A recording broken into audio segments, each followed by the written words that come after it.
देश दुनिया की कुछ ताज़ा तरीन ख़बरें लेकर एक बार फिर आपके सामने हाजिर हूँ। दोस्तों, आप लोगों को शायद अब तक मालूम हो चुका है कि मैं घर पर नहीं हूँ, कश्मीर आया हुआ हूँ। काफ़ी लंबे टाइम के बाद घूमने निकला हूँ। तकरीबन 4 साल हो गए मैं कहीं इतना लंबा घूमने नहीं निकला था, इसलिए टाइम से ख़बर आप लोगों के पास नहीं पहुँच पा रही है। इसके लिए माफ़ी चाहता हूँ, लेकिन कभी कभी थोड़ा सा घूमना भी ज़रूरी हो जाता है। कुछ दिन की बात है, इंशाल्लाह फिर फ्री हैं आराम से, शादी भी हो गई है और घूमना फिरना भी हो जाएगा। फिर आराम से रोज़ाना आपके सामने लेटेस्ट अपडेट आया करेगा। लेकिन फ़िलहाल इस वीडियो में कुछ अपडेट हैं जो आपको बता दे रहा हूँ। सबसे पहले बात कर लेते हैं हूतीज़ के बारे में। हूतीज़ के ऊपर अमेरिका लगातार हमले कर रहा है। तकरीबन 40 अरब का नुकसान हथियारों का अब तक अमेरिका हूतीज़ के ख़िलाफ़ कर चुका है। 40 अरब के हथियार हूतीज़ के ऊपर गिराने के बावजूद भी हूतीज़ अभी भी टिके हुए हैं। अमेरिका लगातार धमकियां दे रहा है कि आप जहाज़ों पर हमले बंद कर दो वरना हम और बमबारी करेंगे, लेकिन अमेरिका कितनी भी बमबारी कर ले कुछ हो नहीं पा रहा है। तो ऐसे में अमेरिका अब एक प्लान बना रहा है ज़मीनी ऑपरेशन का। अमेरिका यमनी सरकार के साथ मिलकर, कुछ और अरब देशों के साथ मिलकर एक ज़मीनी ऑपरेशन यमन की ज़मीन पर बैठकर चलाना चाहता है। देखिए, ये जो हूतीज़ हैं ये यमन की सरकार नहीं है। आधे यमन पर, जो राजधानी सना है, हुदैदा बंदरगाह वाला एरिया है, तकरीबन आधे यमन पर इन हूतियों की सरकार है और आधे यमन पर अंतर्राष्ट्रीय मान्यता प्राप्त एक दूसरी यमन की सरकार है जो कहीं ना कहीं अमेरिका के साथ मिली रहती है। सऊदी अरब के साथ भी यमनी सरकार मिली रहती है। हूतीज़ की सरकार अलग है, यमन की जो दूसरी सरकार है, मान्यता प्राप्त सरकार, वो अलग है। तो आधा यमन हूतीज़ का है, आधा उस सरकार का है। तो जाहिर सी बात है कि जब आधे यमन पर हूतीज़ का कब्जा है तो कहीं ना कहीं अंदरूनी ये चुभन यमनी सरकार को रहती होगी कि क्यों पूरा यमन हमारे कब्जे में नहीं है। कहीं ना कहीं थोड़ी बहुत चसक ज़रूर होगी और उसी के चलते हुए शायद अब यमनी सरकार अमेरिका के साथ मिलकर, सऊदी अरब, यूएई जैसे देशों के साथ मिलकर ज़मीनी ऑपरेशन अमेरिका को चलाने की इजाज़त दे रही है। दरअसल मामला ये है कि सऊदी अरब की राजधानी रियाद में अमेरिकी सेंट्रल कमांड, जिसको सेंटकॉम कहा जाता है, उसके प्रमुख जनरल माइकल कुरिल्ला ने हाल ही में सऊदी और यमनी सैन्य अधिकारियों के साथ बैठक की। बैठक में हूती विद्रोहियों के खिलाफ ज़मीनी कार्रवाई और अमेरिकी हवाई हमलों के समन्वय पर चर्चा हुई। हालांकि सेंटकॉम ने इन बैठकों की पूरी जानकारी नहीं दी है, लेकिन सूत्रों के हवाले से ऐसी खबरें आ रही हैं कि जो बैठक हुई है उसमें यही चर्चा हुई है कि ज़मीनी ऑपरेशन के ज़रिए ही जो हुदैदा बंदरगाह है वहाँ से हूतीज़ को खदेड़ा जाए, क्योंकि ये बहुत बड़ी बंदरगाह है और यहीं से हूतीज़ अपने सारे ऑपरेशन चलाते हैं। ये जो ज़मीनी ऑपरेशन होगा, इसकी जो कमान होगी वो यमन के नेता तारिक सालेह कर सकते हैं, जो यमन के पूर्व राष्ट्रपति अली अब्दुल्ला सालेह के भतीजे हैं। तारिक सालेह पश्चिमी शहर मोखा में रहते हैं और उनके पास तकरीबन 50,000 से ज़्यादा लड़ाके हैं जिन्हें यूएई से समर्थन मिलता है। उनकी सेना पहले भी अमेरिका के साथ मिलकर ईरान से हूतियों को भेजे जा रहे हथियारों को रोकने में मदद कर चुकी है। सालेह जो हैं वो सऊदी अरब के साथ भी संबंध मजबूत कर रहे हैं ताकि पिछली नाकाम सैन्य कार्रवाइयों की गलतियों को दोहराया ना जाए। तो यहाँ से आपको बात समझ में आ गई होगी कि ये जो सरकार है यमन की, वो हूतियों के कहीं ना कहीं खिलाफ है, हथियार भी रोक चुकी है हूतीज़ के।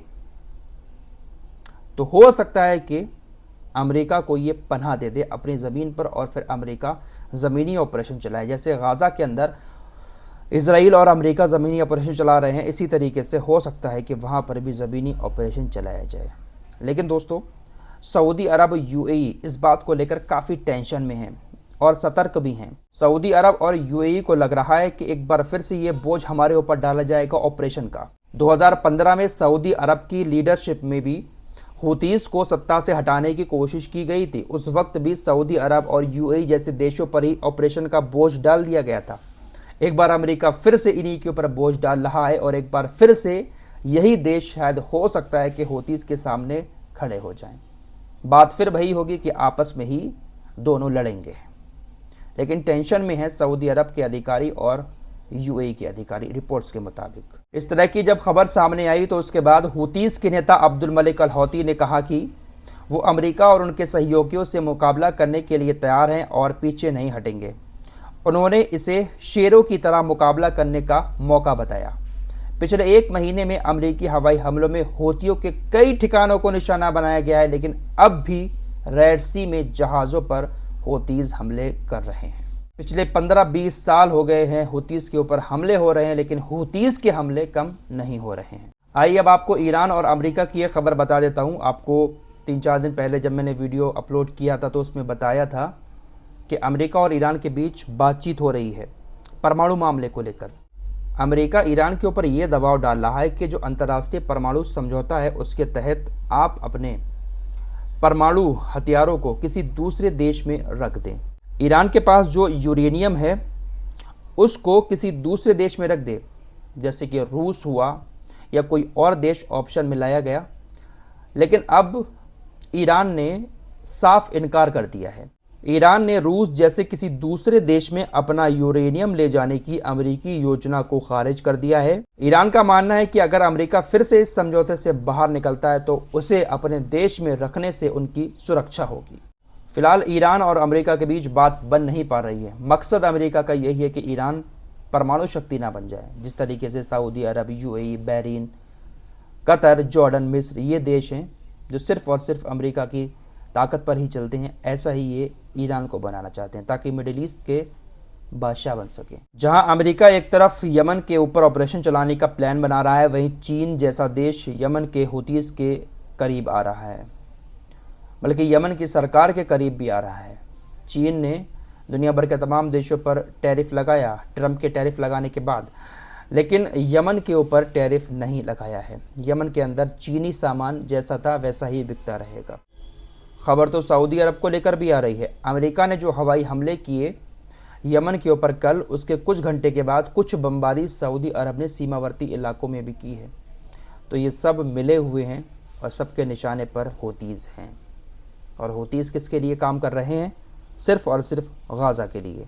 दोस्तों, आप लोगों को याद होगा इंटरनेशनल क्रिमिनल कोर्ट ने बेंजामिन नेतन्याहू के खिलाफ अरेस्ट वारंट जारी किया था, लेकिन अभी तक गिरफ्तार नहीं हो पाया है। इंटरनेशनल क्रिमिनल कोर्ट के साथ जो देश जुड़े हुए हैं वो देश भी इंटरनेशनल क्रिमिनल कोर्ट का आदेश नहीं मान रहे हैं। हंगरी इंटरनेशनल क्रिमिनल कोर्ट का सदस्य है, लेकिन हंगरी में भी जब जाता है बेंजामिन नेतन्याहू तो हंगरी ने उसे गिरफ्तार नहीं किया, जिसके बाद इंटरनेशनल क्रिमिनल कोर्ट ने 23 मई 2025 तक हंगरी से जवाब मांगा है कि आखिर आपने क्यों गिरफ्तार नहीं किया। जवाब ही मांगेंगे और करेंगे क्या। फिलहाल एक और बड़ी खबर आपको बता दूं, गाज़ा से आ रही है। इजरायली सेना लगातार अभी भी हवाई हमले गाज़ा में कर रही है। इजराइल की सेना ने, जिसको IDF कहा जाता है, उसके लड़ाकू विमानों ने गाज़ा पट्टी के करीब एक इजरायली यहूदी बस्तियों पर बमबारी कर दी। ऐसी जगह पर बमबारी की जहां पर तकरीबन 500 यहूदी परिवार रहते हैं। अचानक से जब यहूदी बस्तियों पर बमबारी हुई, यहूदी बस्तियों के करीब, तो हड़कंप मच गया, जिसके बाद IDF ने माफ़ी मांगी और टेक्निकल इशू बताया कि इसकी वजह से ये बमबारी हुई है। लेकिन दोस्तों, एक और बड़ी खबर आपको बता दूं, अमेरिका के एक बंधक की मौत हो चुकी है हमास की कैद में जो था। अब आरोप ये लग रहे हैं कि ये जो बंधक मारा गया है अमेरिकी, ये इजराइल की हवाई बमबारी में मारा गया है। हमास के अल-कस्साम ब्रिगेड के स्पोक्सपर्सन अबू उबैदा ने भी यही कहा कि हम ऐलान करते हैं कि सैनिक एडन अलेक्जेंडर को पकड़ने वाले समूह से हमारा संपर्क टूट गया है, क्योंकि एक सीधे इजरायली हमले में उसके स्थान को निशाना बनाया गया था।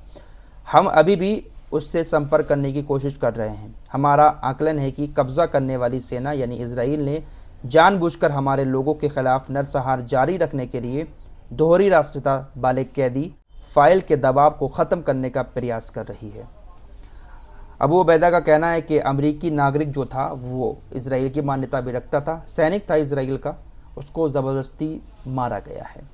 फिलहाल अभी तक कोई राज नहीं खुला है, लेकिन आरोप लग रहे हैं नेतन्याहू के ऊपर, और अगर ऐसा है तो शायद अमेरिका इजराइल के ऊपर थोड़ा बहुत दबाव बनाए, लेकिन होगा कुछ नहीं। इनके लिए चाहे अपने हो चाहे गैर हो, किसी की मौत ज़रूरी नहीं है, सबसे ज़रूरी है तो वो है इनकी कुर्सी। फिलहाल इस रिपोर्ट में इतना ही। कुछ और लेटेस्ट अपडेट लेकर जल्दी हाजिर होऊंगा। जैसे ही कोई लेटेस्ट अपडेट आता है जो बताने लायक होता है आपको ज़रूर बताऊंगा, कहीं पर भी हूँ। थोड़ा सा बस छुट्टी पे चल रहा हूँ, इसलिए एडजस्ट कर लीजिएगा। मिलते हैं एक और नई वीडियो के साथ, तब तक के लिए अपना ख्याल रखिएगा। अल्लाह हाफिज़।